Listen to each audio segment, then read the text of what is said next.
కావలి నియోజకవర్గంలో అర్హులైన ప్రతి ఒక్కరికి నివాస స్థలం ఉన్న వారికి PMAY కింద గృహ నిర్మాణానికి సహకారం అందిస్తాను అని ఎమ్మెల్యే దాఘుమాటి వెంకట కృష్ణారెడ్డి తెలిపారు. అలాగే నియోజకవర్గంలో అసంపూర్తిగా నిలిచిన పనులు పూర్తి చేస్తామని ఎమ్మెల్యే తెలిపారు. కావలి అభివృద్ధిపై స్థానిక ఎమ్మెల్యే దగ్గుమాటి వెంకట కృష్ణారెడ్డి మున్సిపల్ కార్యాలయంలో అన్ని శాఖల అధికారులు సిబ్బందితో సమీక్ష సమావేశం నిర్వహించారు. మున్సిపల్ కార్యాలయానికి విచ్చేసిన ఎమ్మెల్యేకు మున్సిపల్ అధికారులు సిబ్బంది శాలువాతో ఘనంగా సత్కరించి స్వాగతం పలికారు. అధికారులు సిబ్బందితో సమీక్ష సమావేశం ముగిసిన తరువాత ఆయన మీడియాతో మాట్లాడుతూ కావలి నియోజకవర్గంలో నివాసం ఉంటూ ఓటు హక్కు కలిగి అర్హత ఉన్న ప్రతి ఒక్కరూ నివాసం కోసం ఆన్లైన్లో దరఖాస్తు చేసుకోవాలని పిలుపునిచ్చారు.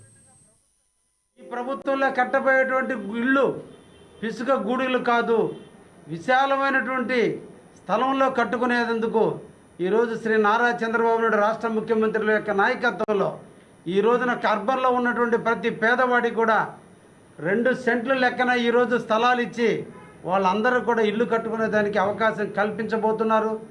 ఎవరికైతే స్థలాలు ఉన్నాయో వాళ్ళందరూ కూడా వాళ్ళ సొంత స్థలాల్లో ఇల్లు నిర్మించుకోవడానికి వాళ్ళందరూ కూడా నిధులు వెచ్చించడం జరుగుతుంది.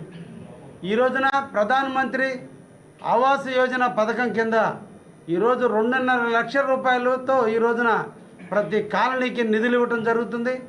అదేవిధంగా ప్రభుత్వ సమీక్షలో కూడా ఆంధ్రప్రదేశ్ ప్రభుత్వ సమీక్షలో కూడా NRCS కింద 30,000 అదనంగా రాష్ట్ర కోటా కూడా కొంత ఇచ్చేదానికి సన్నాహాలు జరుగుతున్నాయి.